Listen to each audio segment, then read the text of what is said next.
Welcome friend my in YouTube channel adzone plus. दोस्तों, हमारे इस यूट्यूब चैनल में आपको स्वागत है। जैसा कि हम लोग जानते हैं कि नए तौर पर हम लोग जो एक नया चीज़ का जो डिस्कस कर रहे हैं वो है बिहार पंचायती राज अधिनियम 2006।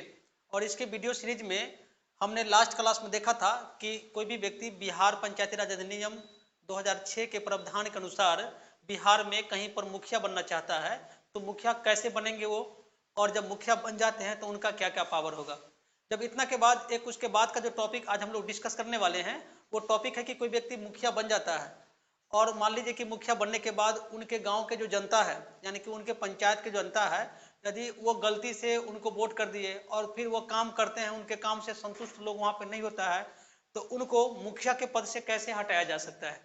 तो आज के इस वीडियो लेक्चर में हम लोग यही चर्चा करने जा रहे हैं कि मुखिया को अपने पद से किस प्रकार से हटाया जा सकता है। यानी कि बिहार पंचायती राज अधिनियम 2006 में क्या प्रावधान दिया गया है, क्या तौर तरीके बताए गए हैं जिसके तहत किसी भी ग्राम पंचायत के प्रधान को यानी ग्राम पंचायत के मुखिया को उसके पद से हटाया जा सकता है।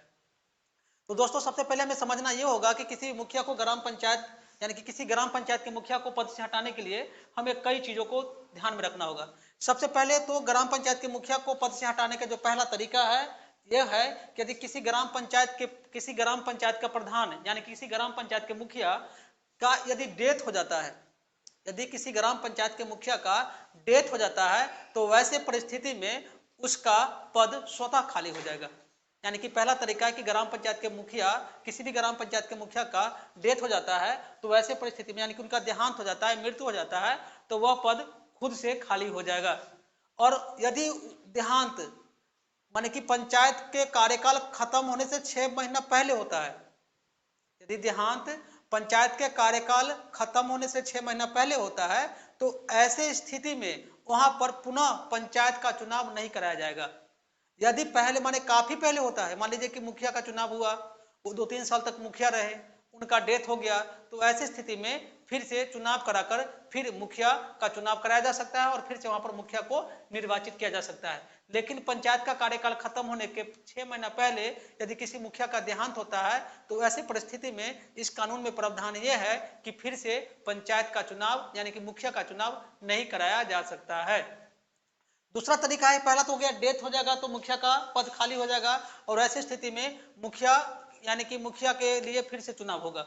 दूसरा तरीका है दोस्तों कि त्याग पत्र देकर, यदि कोई मुखिया ये चाहता है कि हमें ये पंचायत में काम नहीं करना है, यानी कि कुछ दिन चुना गया या किसी अन्य कारण से, मान लीजिए उनको कहीं सरकारी नौकरी हो गया, वो कहीं और पद पे चले गए हैं या कोई और भी कारण हो सकता है, यदि वो चाहते हैं कि हम मुखिया बना नहीं रहना चाहते हैं, तो ऐसे परिस्थिति में मुखिया का कोई भी प्रतिनिधि यानी कि मुखिया का कोई भी जनप्रतिनिधि अपना त्याग पत्र जिला जिला पंचायत पदाधिकारी को दे सकता है। लेकिन उसमें भी कंडीशन है, यदि अपना त्याग पत्र वो जिला पंचायत पदाधिकारी को देते हैं तो जिला पंचायत पदाधिकारी को 7 दिन के अंदर, यदि 7 दिन के अंदर फिर से जाकर जिला पंचायत पदाधिकारी के साथ संपर्क न करके अपना यदि वो त्याग पत्र वापस नहीं लेते हैं तो ऐसे परिस्थिति में उनकी त्याग पत्र की मंजूरी मिल जाती है और वैसे मुखिया अपने पद से हट जाते हैं।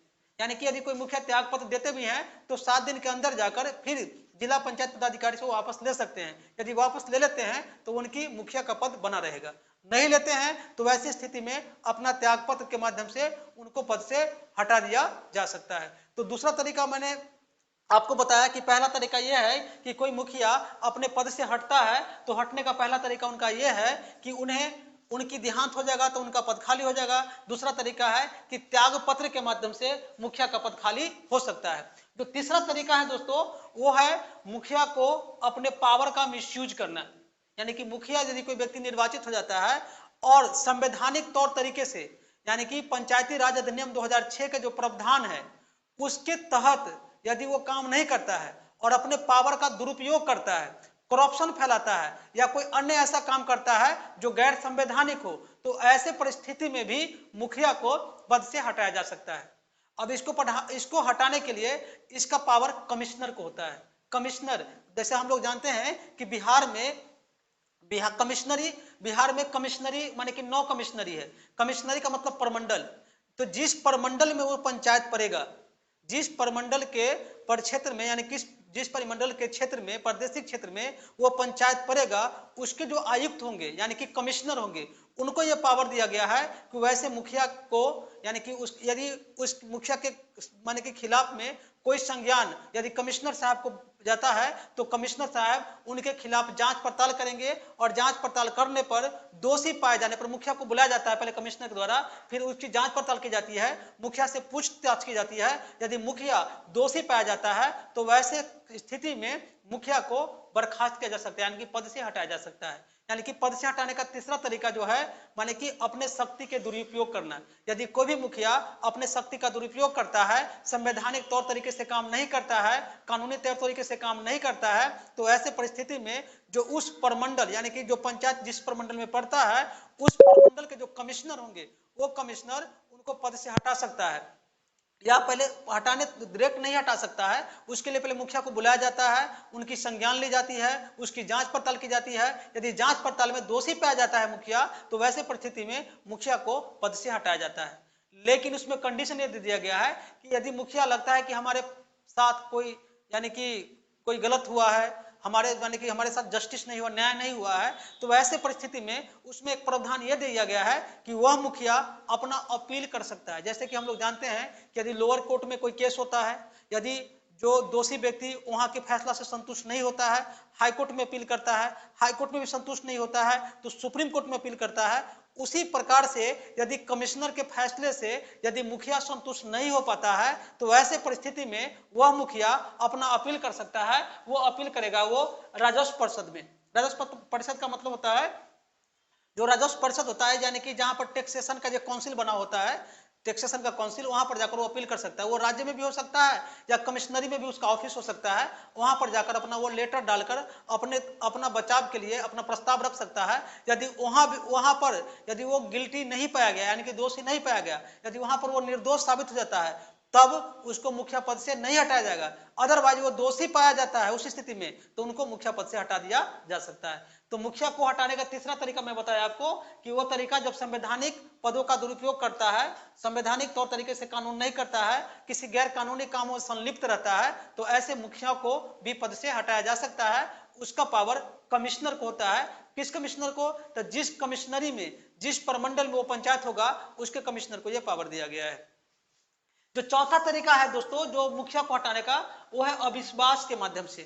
यानी अविश्वास के माध्यम से भी मुखिया को हटाया जा सकता है। ये अविश्वास क्या होता है? यानी कि अविश्वास का सिंपल अर्थ होता है कि वहां के जनता को उस मुखिया में विश्वास न होना।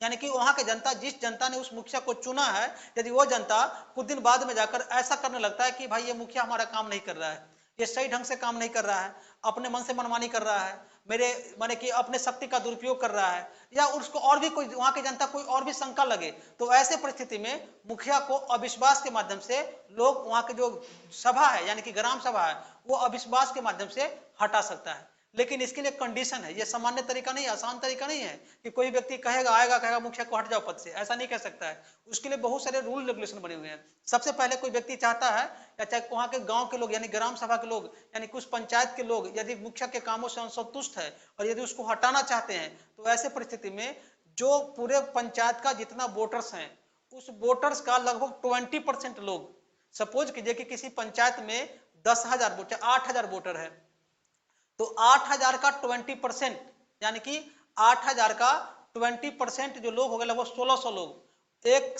लेटर लिखेंगे जिला पंचायती राज पदाधिकारी के पास, जिसमें ये मेंशन करेंगे कि हम लोग मुखिया के कामों से असंतुष्ट हैं, हम इस मुखिया को हटाना चाहते हैं, और उस लेटर पर 1,600 लोग साइन करेंगे। 1,600 लोगों का साइन जाकर पंचायती राज पदाधिकारी के पास जाएगा। फिर पंचायती राज पदाधिकारी उस पर पुनर्विचार करेंगे। फिर उसका नोटिस 15 दिन पहले मुखिया को भेजते हैं।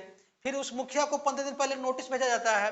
फिर वहां पर फिर सभा बुलाई जाती है जिसकी जो अध्यक्षता जो है वो जिला पंचायत पदाधिकारी स्वयं करते हैं। फिर जिला पंचायत पदाधिकारी की अध्यक्षता में उस पर विचार किया जाता है। फिर सभी लोगों ने कह दिया कि हाँ हम ये मुखिया नहीं चाहिए, तो फिर उसको 2/3 बहुमत से यानी कि जितना वोटर होता है उस वोटर का लगभग 65-66% लोग यदि फिर से उस पेपर पर हस्ताक्षर कर देता है तो वैसे परिस्थिति में मुखिया को पद से हटाया जा सकता है। यानी कि मुखिया को पद से हटाने का तरीका कोई आसान नहीं है, लेकिन यदि लोगों के बीच में अविश्वास हो जाए तो 60% लोग तो काफी है नहीं, यानी 60% लोग काफी कम है, आराम से हटाया जा सकता है। लेकिन उसके लिए लोगों में विश्वास होना चाहिए। यदि मुखिया लोगों का काम सही से नहीं करता है तो ऐसे परिस्थिति में मुखिया को पद से हटाया जा सकता है। किसके द्वारा? तो वहां के लोगों के द्वारा, जिसको अविश्वास कहते हैं, अविश्वास मत के द्वारा उसको हटाया जा सकता है। तो हटाने का तरीका मैं जैसे बताया आपको कि सबसे पहले एक नोटिस में, यानी कि एक लेटर में जिला पंचायत पदाधिकारी को 20% लोगों के हस्ताक्षर के साथ वहां भेजा जाता है। वहां भेजने के बाद जिला पंचायत पदाधिकारी मुखिया को नोटिस देते हैं। वो 15 दिन पहले नोटिस आता है। नोटिस आने के जब नोटिस आ जाएगा तो नोटिस के अंदर में माने कि वहां पर एक ग्राम सभा का आयोजन किया जाएगा, जिस आयोजन में वहां के लोग मौजूद होंगे। वो लोग यदि 2/3 बहुमत से कह देंगे कि हमें मुखिया नहीं चाहिए, तो वैसे परिस्थिति में उस मुखिया को पद से हटाया जा सकता है। हमें लगता है कि अभी तक बिहार में ऐसा नौबत नहीं आया है, अभी तक किसी मुखिया को अविश्वास के माध्यम से ये नहीं हटाया गया है। इसीलिए ये कानून थोड़ा सा बहुत पेचीदा है, आसान तो है नहीं कि किसी को हटाया जा सकता है। इसीलिए इन सभी तौर तरीके से मुखिया को अपने पद से हटाया जा सकता है। और सबसे जो माने आसान तरीका है हटाने का, ये जो आजकल जो मुखिया, जो जितने भी गांव के मुखिया है, ये संवैधानिक शक्ति का बहुत दुरुपयोग करता है। उसके माध्यम से जो लोग जानकार होंगे वो उनको उनके पद से बर्खास्त करा सकते हैं और उनको पद से हटाया जा सकता है। तो मेन वहां पर संवैधानिक शक्ति को दुरुपयोग करने के मामले में। लेकिन अविश्वास लाना मुखिया के लिए, मुखिया के विरुद्ध अविश्वास लाना काफी कठिन का काम है, काफी माने कि ये काफी हार्ड काम है, ये आसान काम नहीं है कि अविश्वास के माध्यम से मुखिया को हटाया जा सकता है। दोस्तों, जैसा मैं आप वीडियो में बताया कि मुखिया को पद से कैसे हटाया जा सकता है, इस वीडियो सीरीज में आपको ये चीज जरूर समझ में आया होगा। यदि ऐसे भी यदि कुछ इसमें भी आपको कंफ्यूजन रहता है तो हमें कमेंट करके इसके बारे में आप जानकारी ले सकते हैं। और हमारे वीडियो को देखें और अपने आसपास के लोगों में भी शेयर करें, ताकि पंचायत से जुड़े संबंधित राजनीति के बारे में आपके आसपास के लोगों को इसकी जानकारी मिल सके। और इसको शेयर भी करें, लाइक करें। जय हिंद, जय भारत।